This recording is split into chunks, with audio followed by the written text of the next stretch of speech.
Ayan, magandang araw po sa inyong lahat. Ayan po, no. Kung makikita po nyo, talaga pong grabe yung paglilinis ko po dyan, no. Ako po talaga ay, kapag naglinis, ay talagang naglinis. Kapag sinabing paliguan, paliguan talaga. Kaya ayan, pinaliguan ko po ang baba ng bahay, ang first floor ng bahay. Dahil ito po ay tinirhan ng mga tao, ng isang pamilya na wala ng oras. Hindi na nagkaroon ng oras upang ito ay linisin.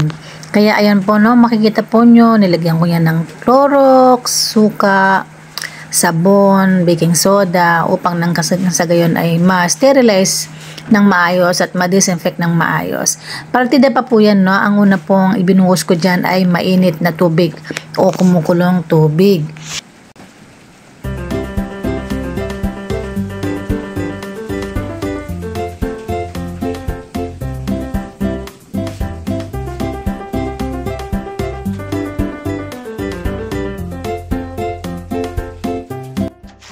Lalo na po tayo kapag meron po tayong OCD or Obsessive Compulsive Disorder at gusto natin talagang maglinis ay talagang linis na linis. Kaya di po ba? At natutunan ko na hindi pala dapat ganyan dahil ayan nga po, biglang umulan at hindi lang basta ulan po ang dumating.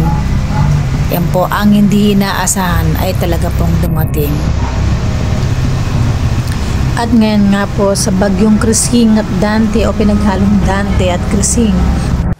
At ito na nga po ang naging resulta. Maha po ang buong Maynila at kasama po ang lugar na ito na bumaha.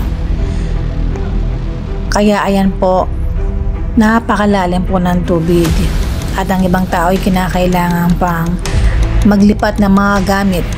At ang iba naman ay kinakailangang lumikas. Sadya nga po talaga na napakalaking perwisyo po ng idunulot ng bagyo dahil ito'y talagang grabeng bumaha. Sapagkat ano nga ba ang magagawa natin at bakit nga ba bumaha ng ganito sa buong Kamaynilaan at sa ating mga kalugaran? Sadya nga po ba na bawat taon o bawat umuulan ay magiging ganito ang makikita natin sa kapaligiran?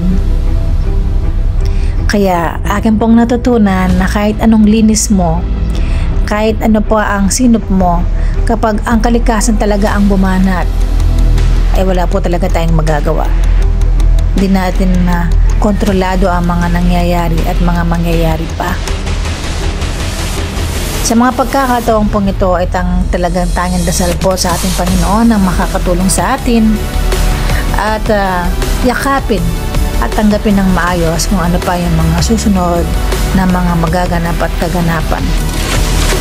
Ngunit talagang biniyayaan tayo ng Panginoon upang sadya talagang likas na marunong, malakas at malakas ang loob at mapagdisposisyon lalong-lalo na sa mga panahon at sitwasyon na ganito.